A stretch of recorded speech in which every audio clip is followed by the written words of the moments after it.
Hey everybody, this is the Sliders Review, and I'm here today to talk to you about: will the MCU Secret Invasion have the same impact as the Skrull Invasion in the comics? I think it might. There's still a good chance it will, and then again, there's a good chance, in my opinion, it just won't. Because it's kind of like, because it feels like this is like what? 14 years like too late, you know what I'm saying? I mean, I don't know. When I watched the trailer, I just wasn't all that like hyped and everything. And the reason why I wasn't hyped is because the whole scroll invasion is supposed to be the biggest reveal of all time in like comics. Almost like finding out somebody's secret identity, you know what I'm saying? And just like finding out somebody's secret identity in the MCU is pointless because everybody just exposes themselves within the like couple of minutes of them becoming like a superhero. But like, I don't know, man. It's like that hype factor for the secret invasion for me is kind of there, but not a lot. Now, any good alien invasion story is great, you know what I'm saying? So that's gonna be the hype factor for me when it comes to secret invasion, is why has the Skrulls all of a sudden turned evil? However, problem is, for me, it doesn't have that same wow factor as like a comic or the animated series or anything like that. Now, I never read comics, but I know about the whole big reveal of one day, like this superhero died on Earth, and then all of a sudden they slowly started to turn into a Skrull. And you know, because in the comics, the Skrull are evil. And in so many animated series that the Skrull has appeared in, they've always appeared as like evil, bad people who always try to take over the world.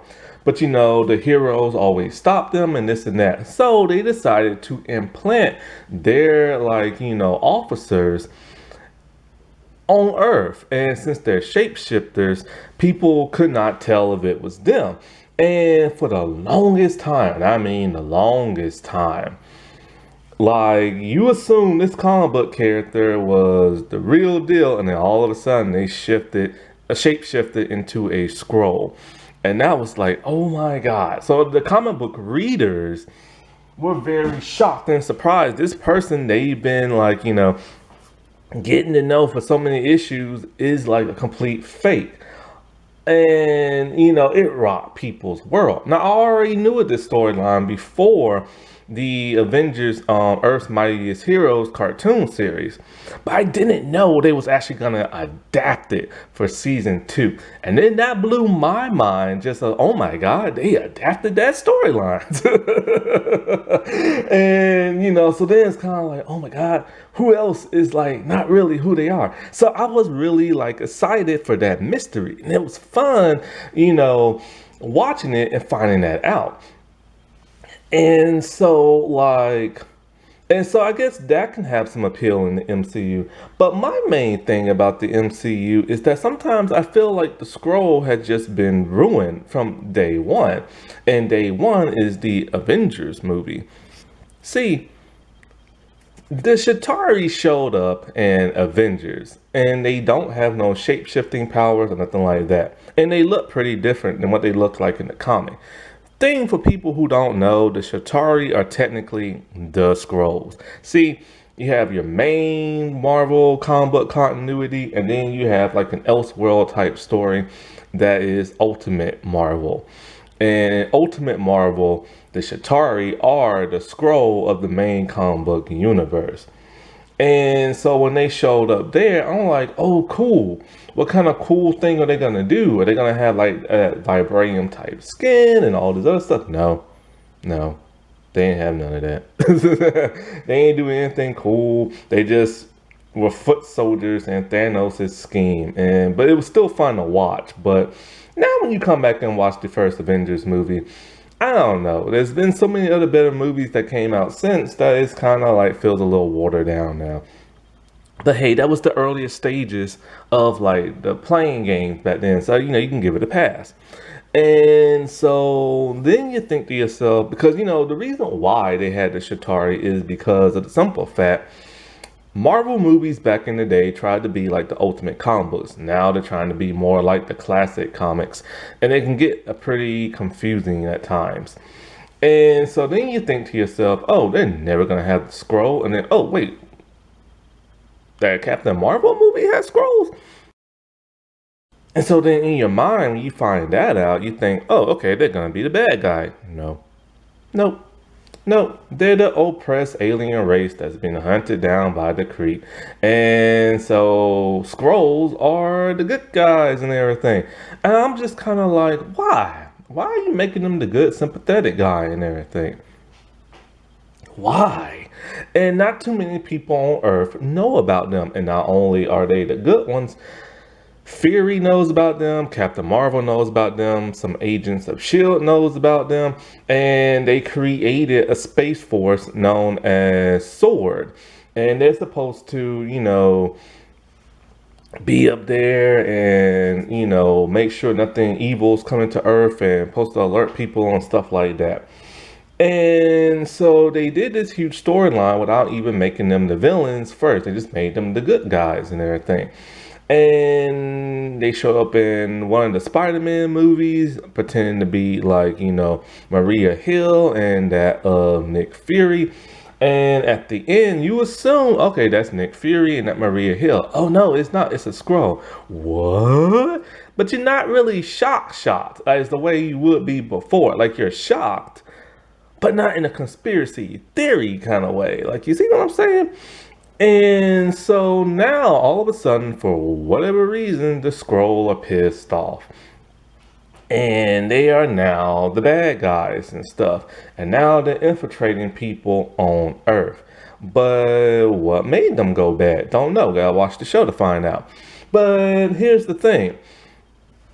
For us, the audience, the shock and anticipation of that first scroll reveal and this whole conspiracy theory of why are they on Earth and why are they infiltrating our people, that is now gone. Like that hype factor is now gone, and now replaced is some type of weird Kevin Feige modified version of it. And I think he really dropped the ball. This is something Kevin Feige should have did much earlier. And now not only do they have to find out why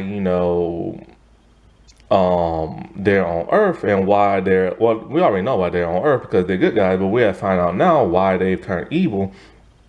I guess some wow factor will be that nobody really knows they're like are scrolls except for the people I just named. So maybe the heroes that are still alive and everything will like probably be a scroll. Or maybe some ones that are dead that, we thought were like human are actually scroll. That would be shocking, but then that would be the hugest cop out on that like hero's death and everything, And now their death will have no meaning to it. So Kevin Feige totally screwed up. This is something he should have done a long time ago. You want to know who should have been the first scroll in the MCU? Tony Stark. After the Avengers movie, Tony should have been kidnapped by that of the aliens and put in his place should have been a Shatari. And the Shatari should have been the main scrolls of the MCU, not adding both like different versions in the same franchise and stuff. And because the Shatari can shapeshift too. But here's the thing. The reason why it should have been Tony. Remember when he went up into their space and he threw that nuke and then you saw him falling down, but then it looked like the portal closed and he was stuck. That should have been the fake out right then and there. And then when he died in Endgame, boom, it should have been revealed he was a Skrull. And it's like, holy crap. So this is why he did a huge personality shift in Civil War and all this other crap. That would have been the biggest oh my god moment ever, and Kevin Feige just like squandered it. And I'm just like, dude, what is wrong with you? And, and maybe old Cap. You know what I'm saying? He could still be a Skrull. He ain't dead yet. Maybe when he went back in time, maybe he just stayed there or got stuck or went to another part of time. And maybe the old Cap, the old Steve Rogers is really a Skrull. That would be cool. They could still do that.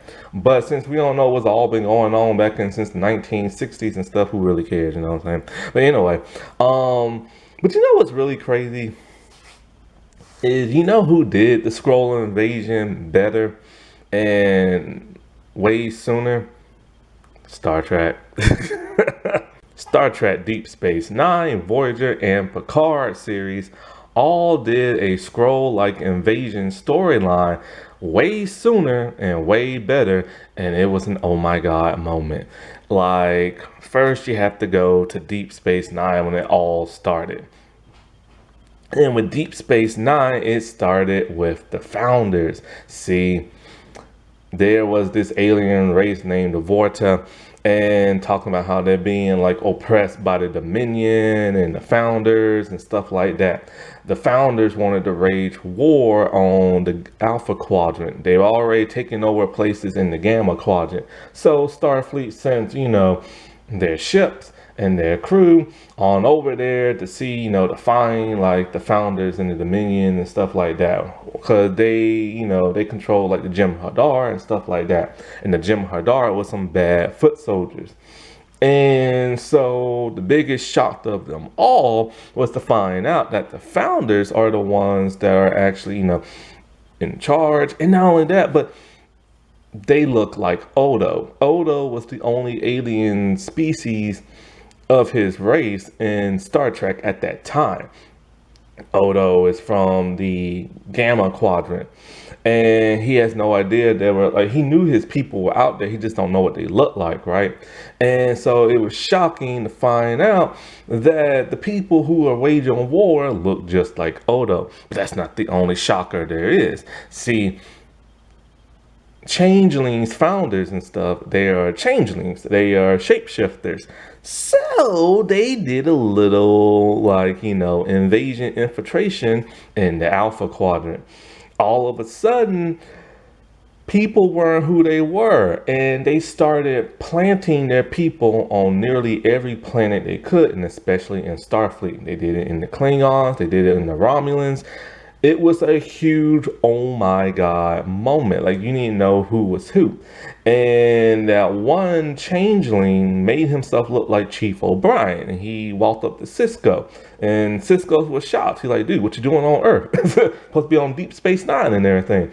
And he lets him know, yo, man, I ain't me and everything. And just to let you know, my people, boom, are everywhere. Now, they kind of dropped slightly that storyline, but it still was in play. We just didn't see no big reveals until the Doctor. See, in Deep Space Nine, they wore, well, technically 3 different uniforms, but really only 2.